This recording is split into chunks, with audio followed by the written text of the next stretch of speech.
نعمت جانتے کسے کہتے ہیں؟ ہمارے لیے نعمت اور ہے، نبی کی نعمت اور ہے۔ پہلے خود اندازہ لگانا، سردی لگے کمبل کا مل جانا نعمت، یعنی کوئی پریشانی ہو اور حل کا مل جانا نعمت۔ اللہ نے اپنے حبیب کو بھی نعمت عطا کی 13 رجب کو۔ کیا مسئلہ تھا جس کا حل نعمت میں آیا؟ کیا مسئلہ تھا؟ وہ مسئلہ کیا تھا؟ نبی 40 برس تک خاموش بیٹھے رہے۔ 40 برس تک ہمارے نبی خاموش بیٹھے رہے۔ کیا اس 40 برس میں ہمارے نبی نہیں تھے؟ نبی تھے، خاموش اس لیے تھے کہ کوئی ہو جو ساتھ دے۔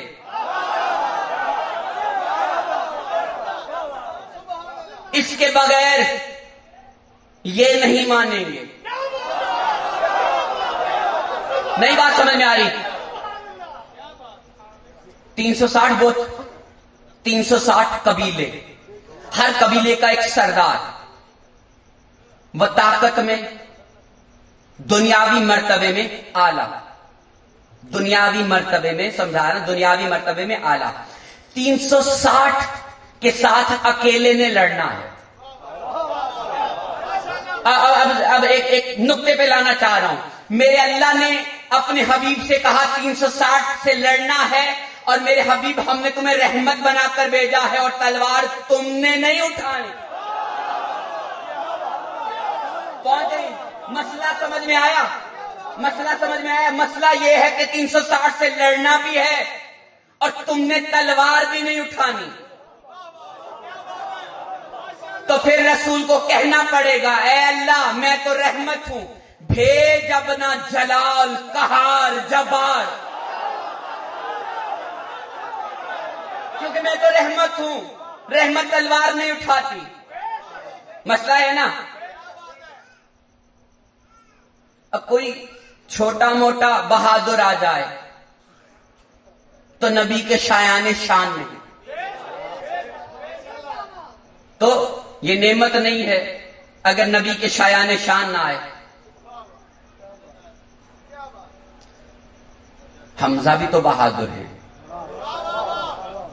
سید الشہداء ہے، جن کی ایک ٹیڑھی آنکھ سے دشمن بھاگ جاتا ہے،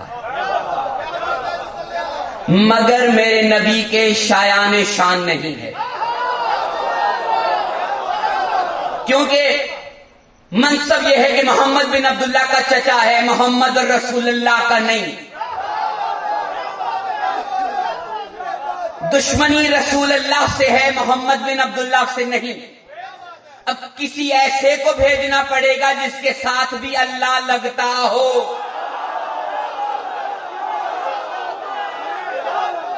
وہ رسول اللہ، وہ نبی اللہ، وہ کلیم اللہ، اس کی ہر صفت کے ساتھ اللہ لگتا ہے۔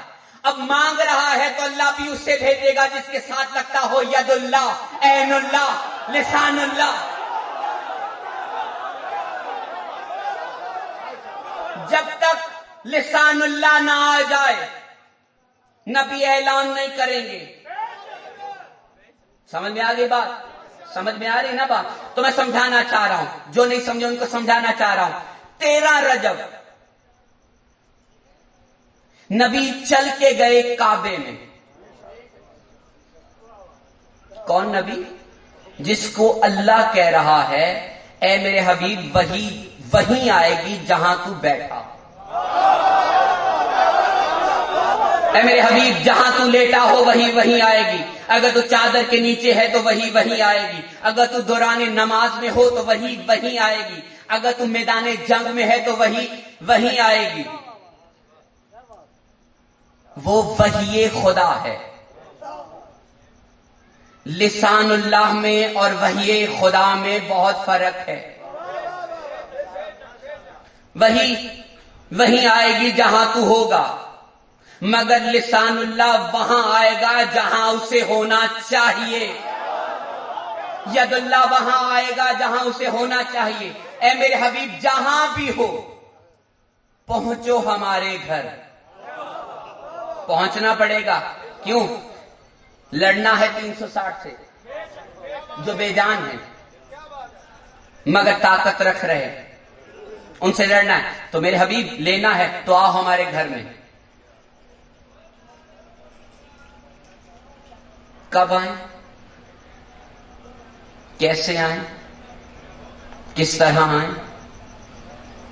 عجیب منظر ہے کہ اللہ رسول سے پہلے فاطمہ بنت اسد سے کہہ رہا ہے کہ تم آؤ، آپ آؤ. کعبہ ہے، باتیں آپ نے سب نے سنی ہے کہ عیسیٰ کی ماں کو اللہ کے گھر سے کہا کہ یہاں سے چلی جاؤ، لیکن علی کی ماں سے کہا آپ آ جاؤ. آئی، سب سنا، دروازہ بن گیا. گھر بنانا ابراہیم اور اسماعیل کا کام ہے، در بنانا ان کا کام نہیں. پہنچ رہی بات؟ انہوں نے ایک در بنایا. وہ در وہ ہے جو پوری کائنات کے لیے ہے، جہاں پہ آج بھی دنیا جا کے سلام کرتی ہے. وہ کائنات کے لیے ایک در ہے. ایک در وہ ہے جو صرف سادات کے لیے ہے. سمجھ میں آگی بات؟ جو اب بند ہے. کب کھلے گا؟ یہ تبھی کھلتا ہے جب کبھی کوئی محمد آئے یا محمد جیسا آئے. سمجھ میں آ گئی؟ اللہ فرما رہا ہے آؤ محمد ہم تمہیں وہ عطا کریں.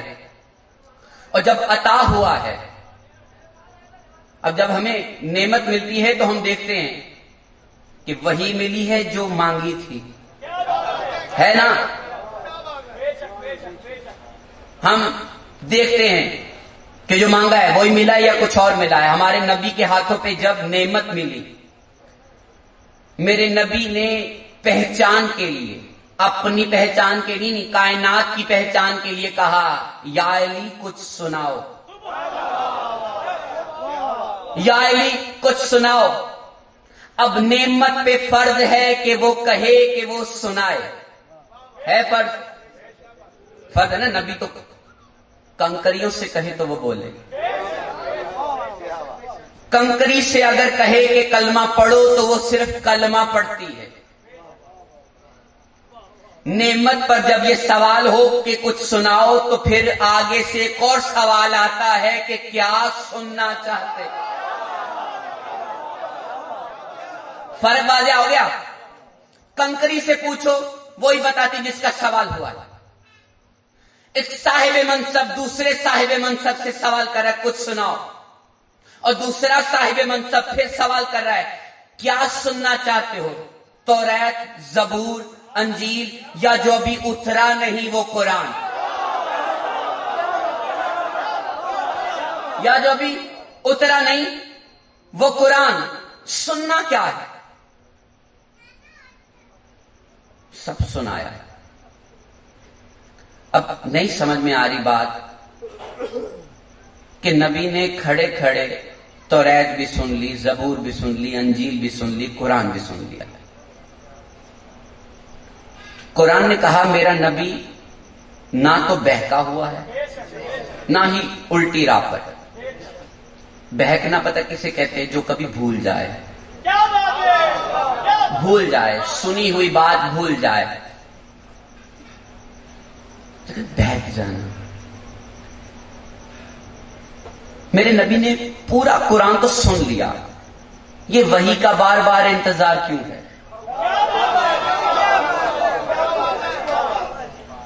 یہ وحی کا بار بار انتظار کیوں ہے؟ تو سن لیا، کعبے اللہ کے گھر کے قریب سن لیا، گود میں قرآن کو لے کر سن لیا. اب یہ 23 عرصے میں تھوڑا تھوڑا کر کے سننے کی ضرورت کیا ہے؟ جانتے ہو کیوں ضرورت ہے؟ اللہ کی دو صفات ہے، ایک ہے الظاہر والباطن. ایک ہے ظاہر، ایک ہے باطن. پہلے ظاہر سے سن لیا، 23 سال لگے باطن سے سننے میں. پہنچ گئی بات؟ اب ظاہر سے سن لیا، باطن سے سن لیا. میں ایک توجہ دلانا چاہ رہا ہوں. اللہ نے قرآن پاک میں ایک جگہ ارشاد فرمایا، کیلنڈر پہ بھی وہ آیت لکھوا دی پوری کائنات کو مخاطب کر کے کہ کون کون نعمت سے فائدہ لے سکتا ہے. اللہ نے قرآن پاک میں ارشاد فرمایا، اور کیا وہ شخص جو پہلے مردہ تھا ہم نے اسے زندہ کیا، اب وہ اس نور کو لیے ہوئے آدمیوں میں چلتا پھرتا ہے. اور اللہ نے پہلے ایک صفت بتا کر پھر دوسری صفت کسی کی خامی بتائی. کہا کیا وہ شخص برابر ہو سکتا ہے جو تاریکیوں سے نکل ہی نہ پائے. یعنی وہ کوشش کرتا ہے نکلنے کی مگر نکل نہیں پاتا. کیوں؟ اس کے پاس نور ہی نہیں ہے. کیا ہے؟ اندھیرا. میرے نبی کے پاس کیا ہے؟ نور. نور آیا تو نبی مسلسل بول رہے ہیں. یہودی آ رہے نبی جواب دے رہے ہیں، عیسائی آ رہے نبی جواب دے رہے ہیں. سب کو جواب دیا جا رہا ہے، مسلسل جواب دیا جا رہا ہے.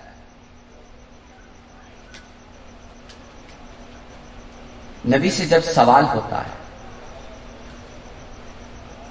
نبی انتظار کرتے ہیں کہ کوئی بات آئے گی تو میں کہوں گا. جو یہ مانتا ہے وہ نبی کو مانتا ہی نہیں. نبی کوئی انتظار نہیں اللہ کرواتا. سمجھ میں آ گئی؟ نہیں انتظار ہوتا. کوئی سوال پوچھے اس کا فوراً جواب ہے، اور وہی قرآن ہے. سمجھ میں آ گئی؟ یہ نور ہے جو نبی کے پاس ہے. آدمیوں میں کوئی سوال کرے تو جواب ملتا ہے. اور اللہ نے کہا یہ صفات اس سے ملتی جلتی ہم نے لوگوں کو بھی دی کہ ان کے پاس نور ہے. اب وہ لوگوں میں چلتے پھرتے ہیں بغیر کسی خوف کے. جہاں کہیں سوال پوچھنے کے بعد فاصلہ آ جائے سمجھ آنا وہ نور نہیں ہے. جہاں سوال کے بعد بلا فصل جواب آ جائے سمجھ آنا اس کے پاس نور ہے. نور کیا ہے؟ قرآن کا نور. علم ہے. جس کے پاس علم ہے اس کے پاس نور ہے. علم نور ہے. ہمیں اسکولوں میں بتایا گا علم نور ہے. ہاں، قرآن سے بڑھ کر کوئی نور نہیں. میں ایک سوال پوچھنا چاہ رہا ہوں، یہاں پہ سب تشریف فرما ہے. میں ایک سوال پوچھنا چاہ رہا ہوں. جس کے پاس قرآن ہو اسے کسی کتاب کی ضرورت ہے؟ نہیں ہے. تو جس کے پاس کتابیں ہوں اور قرآن بھی ہو اور وہ کہے کہ کچھ اس سے لینا ہے کچھ اس سے لینا ہے، شرک بتاؤں تھوڑا سا، کسی کے مقام پر کسی غیر کو لے آنا شرک ہے. جب علم کی بات ہو اور علم قرآن میں ہو، قرآن لکھی ہوئی ہے اللہ کی کتاب، دنیاوی کتابیں لکھی ہوئی ہیں آدمیوں کی کتاب. اللہ کی کتاب کے سامنے تم لوگوں کی کتاب لے آؤ تو اللہ کے ساتھ زیادتی کر رہے ہو. زیادتی کر رہے ہو. اسی کو تو شرک کہتے ہیں کہ اللہ کے مقام پر کسی اور کو لے آئے، اللہ کی کتاب پر کسی اور کو لے آئے. کہ جب پوچھا جا رہا ہے کہ بتاؤ ایسا کہاں لکھا ہے، اگر قرآن میں نہ بتا پاؤ تو قرآن تمہارے پاس ہے نہیں. الماری میں رکھے ہوئے اور دل میں رکھے ہوئے قرآن میں بہت فرق ہے. بہت فرق ہے. جو دل میں رکھا ہوا ہے اسے کھولنا نہیں پڑتا، اسے کھولنا نہیں پڑتا، اسے سامنے والا کھولتا ہے.